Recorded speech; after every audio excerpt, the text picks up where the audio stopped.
Os ministros das Relações Exteriores do Reino Unido, França e Alemanha, conhecido como E3, se reúnem nesta sexta-feira com o ministro das Relações Exteriores iraniano, Abbas Araqchi.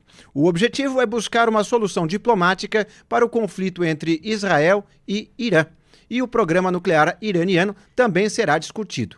A sugestão do encontro presencial partiu do Irã e as duas partes concordaram em se reunir. As negociações ocorrem em Genebra, na Suíça.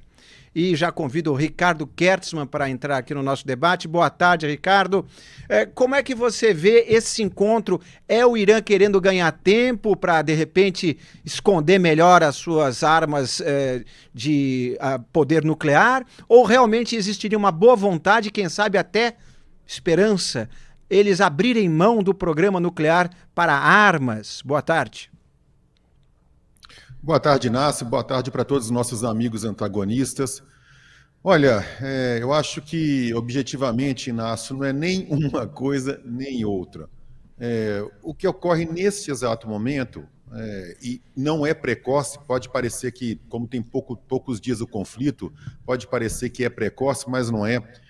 Tanto do lado iraniano quanto do lado israelense, há uma necessidade, muito mais do que uma busca, há uma necessidade ou por um cessar-fogo, ou por um acordo verdadeiro, definitivo, que encerre esse conflito, ou então de algum tipo de atitude, de algum ataque de Israel mais assertivo, ou o ataque definitivo, para que essa guerra acabe, Inácio, porque o custo financeiro é muito alto para os dois lados.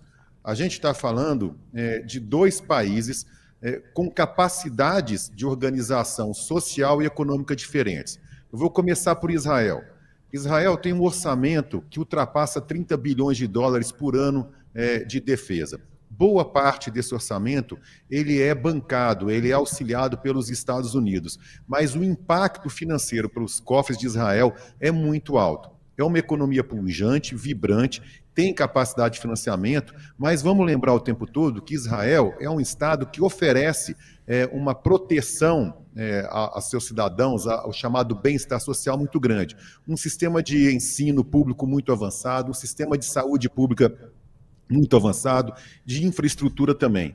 Quando você entra numa guerra com um custo tão grande assim, você prejudica demais esse tipo de manutenção de serviço, e isso é necessário, isso é cobrado pela população. A gente tem que falar e lembrar disso o tempo todo. Israel é um Estado democrático de direito, democracia. O povo tem voz, o povo tem as suas aspirações e o povo reivindica abertamente esse status de bem-estar social. Do lado iraniano, a despeito de ser uma autocracia, de ser uma tirania, uma ditadura, e a população o tempo todo ser oprimida e não ter direitos políticos, não poder exercer esses direitos políticos, ou seja, se o país vai bem ou mal economicamente, e se a população paga com isso ou não, tanto faz, porque o regime dos ayatolás vai oprimir essa população. A despeito desse cenário, Inácio, a população iraniana, uma boa parte da população, já vem há muito tempo insatisfeita, não apenas com o regime, mas também com as condições econômicas do país. E como o Irã encontra-se já há muito tempo sob embargos comerciais pelo mundo inteiro, você tem esses embargos comerciais que foram impostos pelos Estados Unidos, justamente também por causa dessas questões do programa nuclear, o Irã depende basicamente do petróleo. E num momento desse, o Irã conta muito com dois países que os auxiliam financeiramente. Estamos falando basicamente de China e de Rússia. A Rússia está envolvida com seus próprios problemas de guerra e também com seus problemas econômicos. Então, a capacidade de ajuda russa é muito limitada. A China, por sua vez, ela também não pode entrar de cabeça nesse auxílio financeiro e muito menos militar ao Irã, porque a China comercializa ou comercia com todo o Ocidente democrático. Então, o Irã depende muito das próprias pernas para poder levar à frente essa guerra. Há um custo gigantesco. Estima-se que o Irã já gastou só de ataques, pelo envio dos mísseis e de drones, mais de $1 bilhão, Inácio. Isso é muito dinheiro para um tipo de país que se encontra nessa situação. Então, ambos os lados precisam muito de uma solução que termine com a guerra. Eles não podem estender essa guerra por muito tempo. Essa reunião na Europa, ela conta, obviamente, né, o continente europeu é afetado direto, é um vizinho dessa região, lembrando sempre que os países europeus podem ser alvos, inclusive, de mísseis balísticos do Irã. Os Estados Unidos não estão distantes, mas bases americanas podem ser alvos. Por isso que você tem toda uma comunidade internacional ao redor de olho nisso também, por esse motivo. Mas hoje, o fato dessa reunião em continente europeu é justamente para poder tentar esfriar, né, baixar a temperatura, jogar um pouco de água nessa fervura toda, para, de alguma forma, dentre essas possibilidades que eu coloquei, ou um ataque definitivo que encerre o programa nuclear iraniano, ou um cessar-fogo que garanta que esse programa não vá adiante, porque senão, Inácio, ambos os países, vou repetir, financeiramente, têm muito a perder e não têm capacidade de continuar adiante. E enquanto fica nesse impasse, portanto, a guerra continua, não seria isso, portanto, digamos, algo mais favorável ao Irã? Porque se ambos não podem continuar, quer dizer que em algum momento vai ter que parar e, portanto, se não tiver esse ataque incisivo com a ajuda americana, que é algo que tem um problema grande lá nos Estados Unidos, que a gente vai falar em seguida, o Irã pode continuar com o seu, digamos assim, desenvolvimento de armas nucleares.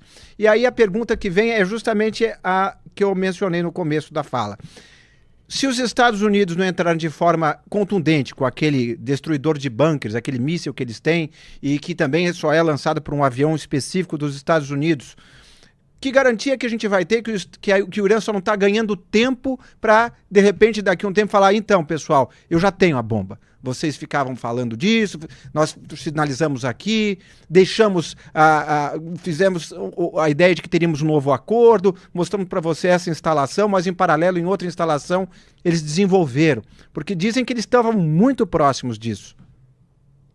Então, Inácio, essa sua colocação é muito interessante e, curiosamente e coincidentemente, hoje pela manhã eu conversei por muito tempo com dois amigos muito queridos que eu tenho que moram em Israel, um em Tel Aviv, um em Haifa. São pessoas que trabalham em empresas muito grandes, um deles trabalha na empresa de energia israelense. São pessoas que conhecem, de fato, por dentro tudo que anda ocorrendo, e conversando justamente sobre isso, nessa questão, olha, será que Israel desta vez, né, vai ter uma atuação definitiva, ou vai ser como das outras vezes? Porque o meu questionamento, a minha dúvida é, toda vez que ocorre um conflito em larga escala como esse, e das outras vezes que isso ocorreu, principalmente com o Líbano e em Gaza, Israel sempre paga um preço econômico e político muito alto perante a comunidade internacional, que é sempre contrária a Israel. Isso é uma coisa que eu também jamais vou conseguir compreender, Inácio, como que as pessoas, como que os países já não partem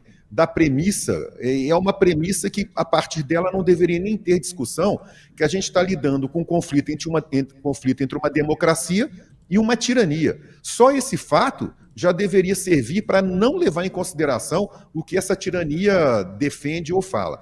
Mas a minha conversa era nesse sentido. Vai acontecer o que aconteceu das outras vezes?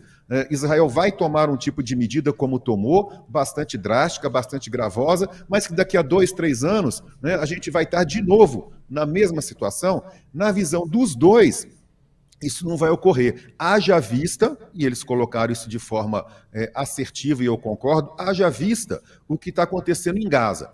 É uma tragédia humanitária, é muito triste para todo mundo, não há um israelense, judeu ou não, que esteja feliz em ver aquilo tudo acontecer, mas o que não poderia jamais acontecer, outra vez, Inácio, era um 7 de outubro de 2023.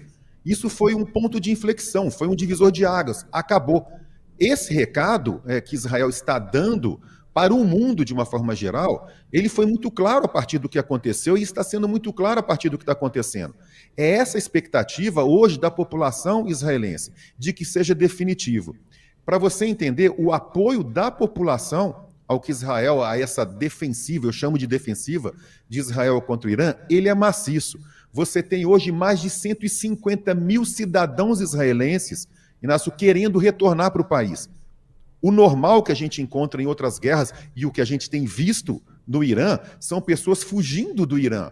Não, os israelenses estão querendo voltar para Israel para apoiar essa decisão de Israel de finalmente se livrar dessa ameaça existencial e fazer o que é possível. Essas pessoas, inclusive, comentando com eles, Inácio, é uma coisa muito interessante também para a gente falar para os nossos telespectadores. As bolsas de valores de Israel, elas têm subido.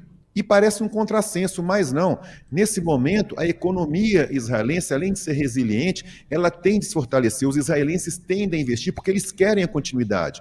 As pessoas que trabalham lá querem manter o país produzindo, porque é a partir da produção que vai ser pago, que vai ser gerado dinheiro para poder pagar todo o custo de guerra. Então, a sua pergunta é interessante no seguinte sentido: o tempo não joga a favor do Irã. Se Israel não tomar uma medida definitiva, que parece que vai caminhar para isso, com ou não, com o auxílio ou não dos Estados Unidos, Inácio, essa é a tendência, sim, o tempo joga a favor do Irã, né? Mas a mim me parece, e na visão das pessoas que moram lá, que entendem também do assunto, dessa vez Israel está disposto a enterrar de vez essa ameaça existencial.